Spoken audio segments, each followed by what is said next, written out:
घर कोई लल्ला नहीं है तो ऐसा करते हैं कि गौ माता को ले आते हैं और गौ माता के यहाँ जब कोई बछड़ा होगा, हमारे यहाँ बछड़ा बछड़ी होगा, तो हम उसी में जीवन अपना व्यतीत कर लेंगे। ये गौ माता को ले आए आत्मदेव जी, परंतु एक बार गौ माता को जो दूध पे लेकर के आए थे, बस एक ही बार दूध खाने को पाया और ना बछड़ा हुई ना बछड़ी हुई। क्या हुआ? कुछ समय के बाद आत्मदेव जी क्या करते हैं, इंतजार करते हैं कि भगवान ने हम पर ऐसी, बताओ ऐसा प्रकोप हम पर कर दिया है भगवान ने कि हम बछड़े ये गौ माता को ले आए। सोचा इनके बछड़ा या बछड़ी कुछ भी हो जाएगा तो हम सोचेंगे कि मेरी ही औलाद है, मैं अपना जी बहला लूंगा और इसी में अपना जीवन व्यतीत कर लूंगा। क्या हुआ? क्या होता है भैया कि ये जो आत्मदेव है, जब कोई पेड़ लगाते हैं भैया तो उसमें फूल नहीं आते, फल नहीं आते, और फल अगर लेकर के आते हैं, नीक नीक लेकर के आते हैं, टोकरी में रखते हैं तो सड़ जाते हैं। आत्मदेव जी समझ गए कि मैं ही दुर्भाग्य, मेरा ही अभाग्य। क्यों? क्योंकि मैं मनहूस हूं, मैं मनहूस हूं कि बताओ पेड़ जो मैंने लगाया उसमें भी फूल नहीं आए, फल नहीं आए, और इधर जो बछड़े अर्थात गौ माता को लाया तो उनको न बछड़ा हुई न बछड़ा न बछड़ी हुई। मैं अभागा हूं, मैं ही मनहूस हूं। इधर क्या करते हैं आत्मदेव जी के जो ग्रामवासी होते हैं भैया, जो पड़ोसी, वो ज्यादा ताना देते हैं। नहीं देना चाहिए। जिसके घर में बच्चा नहीं होता है तो लोग उसे ताने देते हैं, नहीं देना चाहिए ताने। ताने क्यों दे रहे हो? क्योंकि तुम विधाता नहीं हो, विधाता की विधि अलग है। तो ये जो आत्मदेव है, इनको लोगों ने ताना देना शुरू कर दिया। किसका मुख देखना पाप है, सुबह सुबह किसका मुख देख लिया, ये तो पापी है। आत्मदेव जी बेचारे ताने से ज्यादा कष्ट हो गए जो उनको। तो क्या करते हैं, इन्होंने सोचा कि मैंने दान धर्म बहुत किया परंतु मुझे एक औलाद नहीं हुई, हे प्रभु मैं इतना मनहूस हूं। इन्होंने निश्चय कर लिया कि मैं अब मर जाऊंगा, और ये जाते हैं जंगल में, मरने के लिए जाते हैं। तो ये पानी ढूंढने लगते हैं कि मुझे कहीं कोई सरोवर, तालाब या नदी कुछ भी मिल जाए, मैं उसी में डूबकर अपनी हत्या कर लूंगा। इधर आत्मदेव जी भैया जाते हैं जंगल की तरफ, और जैसे इनको पानी दिखता है वैसे ये बढ़ने चाहते हैं कूदने के लिए, और सन्यासी आ जाता है और इनके हाथ पकड़ के ऐंठ लेता है, कहता है ये क्या करने जा रहे हैं, आत्महत्या करना पाप है। तो बोल पड़े आत्मदेव जी कि तुम कौन? कहा मैं महात्मा हूं। आप आत्महत्या क्यों करने जा रहे हैं? कहा मुझे छोड़ दो, मुझे मर जाने दो, मैं जीवित नहीं रहना चाहता। कहा क्यों? कहा मैं इसलिए जीवित नहीं रहना चाहता हूँ कि मुझे संतान नहीं है, और कहा जाता है जिसको संतान नहीं होती तो उसके पुरखों को पानी कौन देगा, उसके पूर्वज कैसे करेंगे? सन्यासी ने कहा था अच्छा, इसका मतलब ये हुआ कि जिन जिन को संतानें हैं तो उनके पूर्वज तर गए, उनके पूर्वज तर गए। कहा ये तुम्हारा भ्रम, ये तुमको किसने सिखाया है कि संतानों से मुक्ति प्राप्त होती है, संतानों से पूर्वज तरते हैं?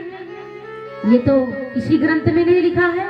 और सुनो, तुम खुद ही तर सकते हो। पिंड, पिंड मिल से क्या होता? शरीर। तो कहा जो भगवान ने नहीं दिया सो नहीं दिया, तो अपना पिंड जो है भगवान में लगा दो। क्यों? क्योंकि इतनी उम्र तो तुम्हारी जा चुकी है। सन्यासी के उपदेश ऐसे सुने, कहा महाराज सुनो, अब हमको उपदेश मत दो, हमको भूत सवार है संतान का, हमें दे सकते हो तो सिर्फ और सिर्फ संतान दो, अन्यथा हमें जल में जाने दो। सन्यासी कहने लगा सुनो विप्रवर, आप जो आत्महत्या करने जा रहे हो बहुत बड़ा पाप है, आत्महत्या करना गुनाह है। ये कहते हैं मुझे छोड़ दो। सन्यासी ने कहा नहीं, मैं तुम्हें नहीं छोड़ूंगा। तो कहा अगर तुम मुझे नहीं छोड़ोगे तो मुझे संतान दो। भविष्य देखना बहुत अच्छी चीज है और बहुत गलत भी चीज है। सन्यासी ने इनके मस्तक पर देखा तो कहा सुनो, सुनिए विप्रवर, विप्र मीन्स होता है ब्राह्मण, सुनिए विप्रवर, आपको एक जन्म नहीं 7 जन्म तक संतान का सुख नहीं है। कहा महाराज, हम तो एक जन्म के लिए सोचे कि हमको इस जन्म में संतान नहीं है, हम इसलिए मरने जा रहे थे, और आपने क्या कह दिया कि हमको 7 जन्म तक संतान ही नहीं होगी।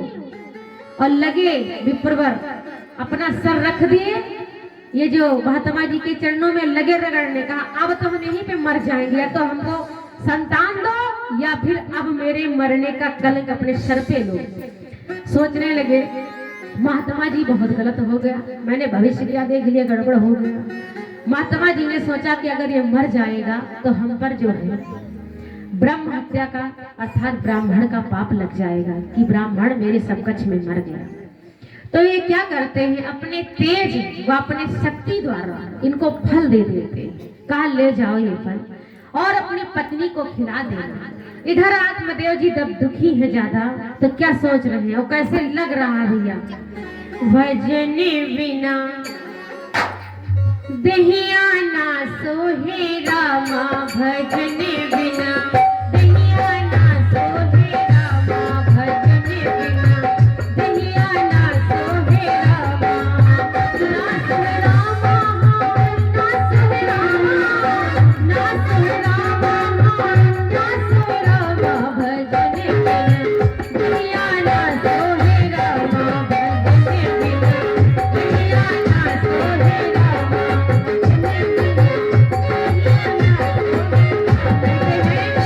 आप बढ़िया अच्छे से खा लो, खूब अच्छे से शरीर बना लो, लेकिन अगर तुम्हारे शरीर के अंदर अगर भगवान का भजन नहीं है तो किस काम की दोस्तों, बेकार, बिल्कुल बेकार है। तो बोल रहे हैं भजन बिना दहिया ना सोहे रामा, भजन बिना दहिया ना सोहे रामा।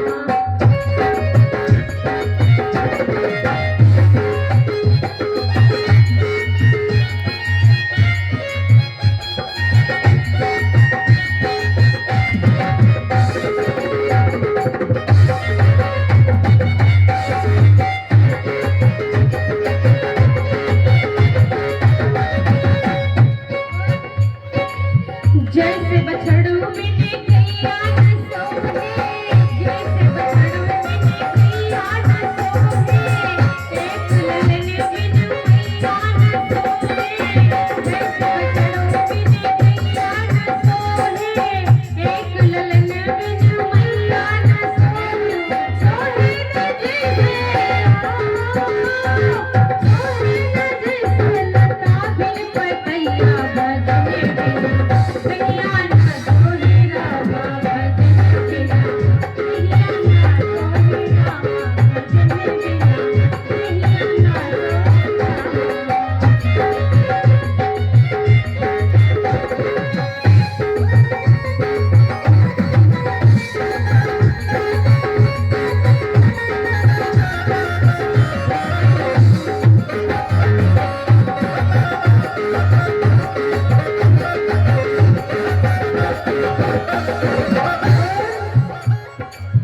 एक ललन बिने अंगना न सोहे। देखो कितना भी बढ़िया घर बना लो, बड़ा भारी घर बना लो, 2 मंजिल 4 मंजिल 10 मंजिल, लेकिन अगर एक लल्ला न डोले घर, एक बिटिया न डोले छोटी मोटी, हाँ अच्छा लगेगा घर।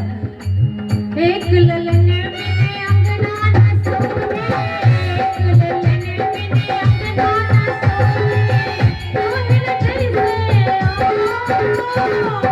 सोहे न जैसे प्राण बिन शरीरिया, भजन बिना दहिया ना सोहे रामा, भजन बिना दहिया ना सोहे रामा, भजन बिना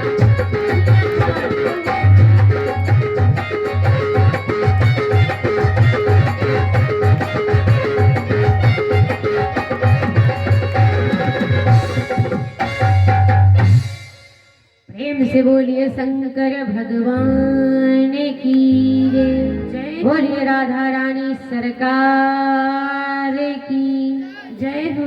हाँ, एक दो बोल देते हैं बच्चे, सबके अंदर भय। अरे तेजी से बोला करो जय।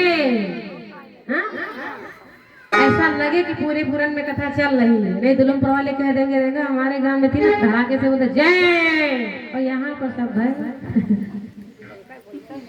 प्रेम से बोलिए सच्चिदानंद सरकार की जय हो। अब आवाज नहीं होगी। हाँ तो इधर आत्मदेव जी बेचारे बड़े दुखी और फल लेकर के आए।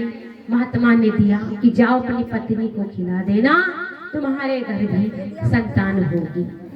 आत्मदेव जी बड़े प्रसन्न है, खुशी से बढ़िया घूमते हुए आ रहे हैं कि अब मेरे घर भी संतान होगी। लोग मिले आगे, कहा भैया अब चिंता की नहीं बात है, हमारे घर भी संतान होगी। अब हमको मनहूस कहते थे, मैं भी मनहूस नहीं रहूंगा, अब मेरे घर भी संतान होगी। उधर क्या हुआ, आत्मदेव जी आते हैं, कहते हैं भाग्यवान, अरे पंडितानी जी कहाँ हो? और पंडितानी जी कौन? नहीं बोली क्या है? अरे भाग्यवान, मुझे महात्मा जी ने फल दिया है, तो ये फल खा लो, हमारे घर भी संतान हो जाएगी। फल खा ले? क्यों खा ले? ऐसे बोलती थी, क्योंकि उसकी आदत थी, वो धीमे से नहीं बात करती थी। क्यों खा ले? अरे कहा भाग्यवान सुनो तो, लो ये फल खा लो और हमारे घर ही संतान होगी। अच्छा धुंधली बाई ने कहा ठीक लाओ फल दे दो। ले लिया और फल ले लिया, और तभी पड़ोसन आ गई। पड़ोसन आई तो कहा बहन, ये जो मेरे पति देव हैं पंडित जी फल लाए हैं। कहा तो कहा पंडित जी फल लाए हैं, इन्होंने कहा है कि यदि हम फल खा लेंगे तो हमारे घर संतान होगी। तो कहा इसमें कौन सी दिक्कत की बात, खा लो।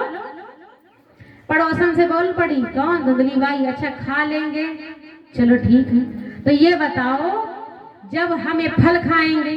कहा हाँ। तो कहा जो हमारे गर्भ होगा और जो लड़ाई हुई तो कहा तुमको कौन फौज में जाना है? तो कहा दौड़ना पड़ जाएगा। तो अरे मार करते हैं हम, और मार में भैया दौड़ भाग होती कि नहीं होती? कोई अगर लठ चलाने लगता तो भागती नहीं, ये वही करती थी। तो कहा अगर हमको भागने की बारी आई तो कहा अरे खा लो, तुमको कौन फौज में जाना है, खा लो।